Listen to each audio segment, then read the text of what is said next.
Hello, I'm here. Oh, hi. Hi. How you doing? Sonner. En fait, c'est pas grand-chose, hein, mais entendre un lieu sonner, c'est une réverbération, c'est un type de son qui fait que voilà, bon, et qu'on cherche à enlever ou pas à la prise de son. Et, euh, et je pense que ça a énormément d'incidence sur la perception et qui peut être utilisé. Comment expliquer ça?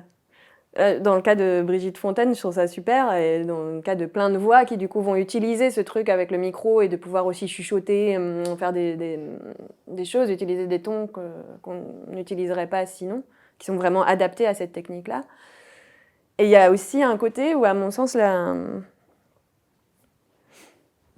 d'enlever toute distance à la voix, quelque part, je pense que ça permet plus de manipulation. Enfin, c'est quelque chose à laquelle il faut faire attention. Je pense qu'on a, du coup, en tant qu'auditeur, on a moins de distance parce que simplement, cette voix, elle est pas localisée, elle n'est pas située, en fait. Elle n'est pas située quelque part, elle est flottante et c'est comme un objet sans corps, c'est juste une voix et j'ai l'impression que ça pénètre plus le...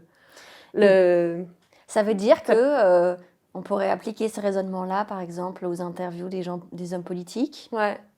et se dire que peut-être selon le mode d'enregistrement des voix, de la voix de la personne qui parle, on va recevoir ce qu'il dit différemment. message On va différemment, recevoir je le pense. sens différemment. Ça, je pense que c'est assez clair, ouais. Et qu'on Ouais, peut ouais. avoir une distance critique plus ou moins grande, induite par le type Ouais, d'enregistrement. ouais, ouais, ouais.